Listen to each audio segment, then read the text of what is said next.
राज्यों में चुनाव की जीत और हार पर राजनीति गरमाई हुई और अगले 2-4 दिनों तक रहेगी भी और रहनी भी चाहिए। अलग अलग आरोप प्रत्यारोप लगते रहेंगे, लेकिन सवाल हार जीत पर राजनीति का नहीं है। असली सवाल तो यह है कि राज्यों में जिन उम्मीदों के साथ जनता ने नई सरकार को चुना है, उन उम्मीदों पर नई सरकार को खड़ा उतरना कितना आसान होगा, चुनावी वादे को धरातल पर उतारना कितना आसान होगा। मिसाल के तौर पर अगर सिर्फ पश्चिम बंगाल की बात करें तो वहां अगर भाजपा अपने वादे के मुताबिक कैश ट्रांसफर स्कीम को दोगुना करती है तो सिर्फ इस कदम से राज्य के जीडीपी का करीब 3.5% अतिरिक्त खर्च करना होगा। अब सबसे बड़ा सवाल तो यह है कि पश्चिम बंगाल जैसे राज्य की माली हालत क्या इसकी इजाजत देता है, क्योंकि जिन 5 राज्यों में नई सरकार बनने जा रही उनमें सबसे ज्यादा अगर कहीं बेरोजगारी है तो पश्चिम बंगाल में। अगर किसी राज्य में आमदनी के मुकाबले खर्च यानी फिस्कल डिफिसिट सबसे ज्यादा है तो पश्चिम बंगाल में है। ऐसे में नई सरकार के सामने सबसे बड़ी चुनौती क्या रहने वाली है? आज आवाज अड्डा में करेंगे इस पर खास चर्चा। नमस्कार, मैं हूं लक्ष्मण राव। चर्चा में शामिल हो रहा हमारे साथ विशेष मेहमान ईस्टर्न रीजन के इंडस्ट्री चैम्बर सीआई के चेयरमैन हैं संजय बुधिया साहब, जो खुद उनका कह सकते हैं फैक्ट्री कोलकाता में है, कंपनी कोलकाता की है, तो वो वहाँ के आबो हवा से बेहतर तरीके से वाकिफ़ हैं। इनसे चर्चा करेंगे। साथ ही साथ हमारे साथ रिसर्च और पॉलिटिकल एनालिस्ट सज्जन कुमार सिंह साहब जुड़ रहे हैं। वो चुनाव के दौरान कई महीने पश्चिम बंगाल में रहे हैं, तो पश्चिम बंगाल के लोगों की उम्मीदों को बेहतर तरीके से समझते हैं। एमके ग्लोबल फाइनेंशियल सर्विसेज के प्रिंसिपल इकोनॉमिस्ट माधवी अरोड़ा हमारे साथ जुड़ रही हैं और कुछ ही देर में हमारे साथ बिजनेस स्टैंडर्ड के एडिटोरियल डायरेक्टर जुड़ेंगे, AK भट्टाचार्य साहब जुड़ेंगे और बाकी मेहमान जुड़ेंगे। उनका आपसे परिचय कराऊँ आगे चल के, लेकिन जो मेहमान जुड़ चुके हैं उन सभी का आपका शो में स्वागत है। शुरुआत में संजय बुधिया साहब आपसे करना चाहूँगा। नई सरकार आई है, आपको क्या लगता है कि अभी सबसे बड़ी चुनौती क्या रहने वाली नई सरकार के सामने?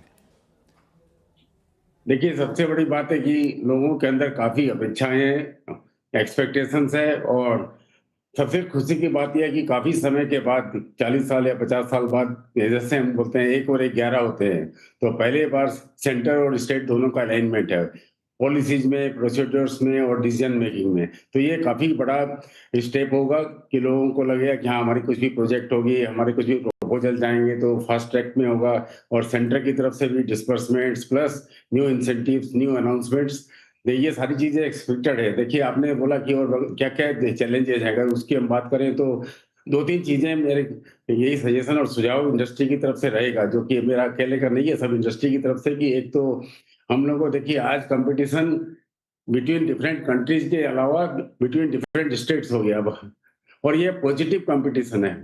हर एक स्टेट एक दूसरे से बेहतर करना चाहता है, आपको attractive investments, attractive environment, infrastructure सब फैसिलिटी देते हैं। तो हमारे यहाँ भी इंसेंटिव स्कीम को दूसरों स्टेट्स के बराबर में लाना चाहिए। और नंबर 2, आपको बड़ी इंडस्ट्रीज की जरूरत है। बंगाल स्ट्रॉन्ग और स्मॉल इंडस्ट्रीज में काफी स्ट्रॉन्ग रहा है, पर हमें कुछ मेजर इंडस्ट्री चाहिए जिससे कि हमारी ग्रोथ इस पर होगी।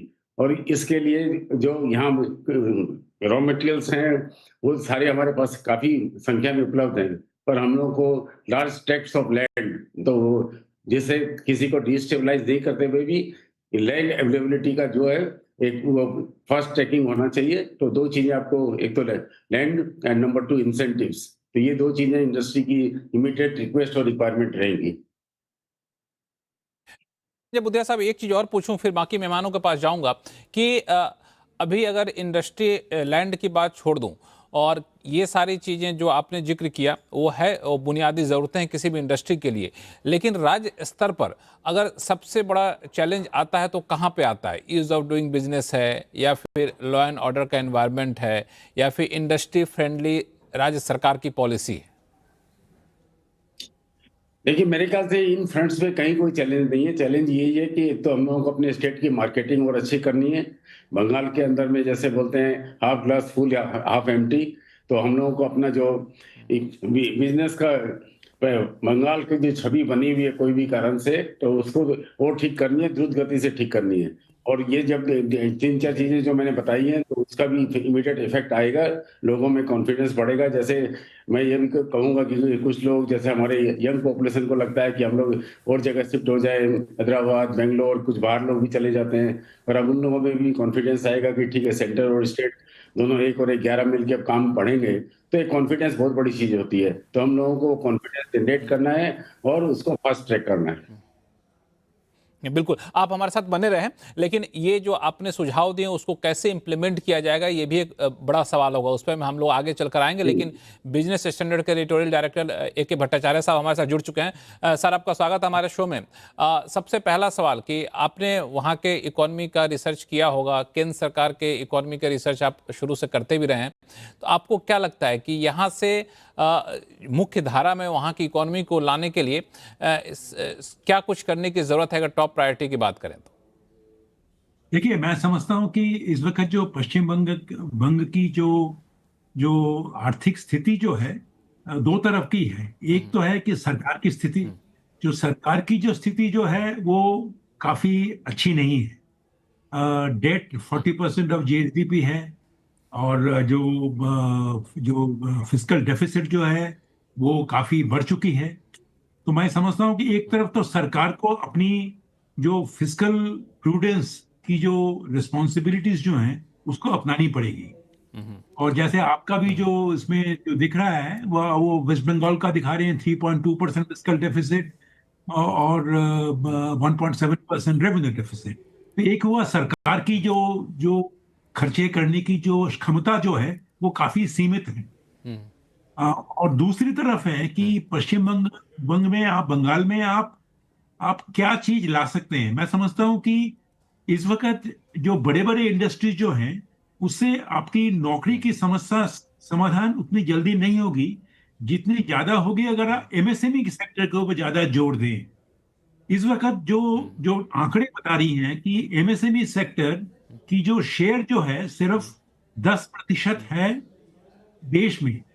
नाउ अगर पश्चिम बंगाल में अगर हम ये 10% शेयर टोटल एमएसएमई की को बढ़ाकर अगर हम 15% भी कर सकते हैं, मैं समझता हूं एक तो है कि एक जॉब की सिचुएशन जो इंप्रूव कर सकती है, क्योंकि एमएसएमई सेक्टर में अभी भी काफी लेबर इंटेंसिव सेक्टर है। और दूसरी बात जो है वो है कि जो एमएसएमई सेक्टर में जो फीमेल पार्टिसिपेशन जो है वो काफी अच्छा है। तो मैं समझता हूँ कि अगर एमएसएमई में जोर दिया जाए वो एम्प्लॉइज पार्टिसिपेशन एक और दूसरा वुमेन्स एम्पावरमेंट, इकोनॉमिक एम्पावरमेंट दूसरा। तो अगर आप बड़े बड़े इंडस्ट्री लाएंगे, वो सिंगूर में बड़े इंडस्ट्री लाएंगे, सो मैं समझता हूं उसमें नौकरी मतलब इसमें ग्लैमर आएगा, हेडलाइन बनेगी, पर एक्चुअल जो पश्चिम बंगाल का जो जो समस्या का समाधान होगा वो एमएसएमई सेक्टर से होगा। ये है दूसरी। और अगर 5 साल की अगर अगर आप टारगेट सोचे, वो मैं समझता हूं कि एजुकेशन सेक्टर में काफी हानि हुई है पश्चिम बंगाल में। पिछले मैं समझता हूँ ये जब लेफ्ट फ्रंट से ही शुरू हुआ था कि स्किलिंग और एजुकेशन सेक्टर पश्चिम बंगाल एक जमाने में सबसे आगे हुआ था और वो अब आगे पिछड़ते पिछड़ते काफी पीछे आ गया है। तो पहले क्या होता कि सारे देश में जो स्किल्ड एम्प्लॉइज और अंग्रेजी जानने वाले एम्प्लॉइज वो पश्चिम बंगाल से आते थे। वो जो एक स्टैंडिंग थी वो मैं समझता हूं कि उसमें काफी हानि पहुंची है और उसको ठीक करने के लिए एजुकेशन और स्किलिंग में बहुत बड़ा एक इन्वेस्टमेंट पश्चिम बंगाल नई सरकार को भी करना पड़ेगा। तो एक तरफ फिस्कल, दूसरी तरफ एमएसएमई का फोकस और तीसरी एजुकेशन और हेल्थ केयर में जोर देना।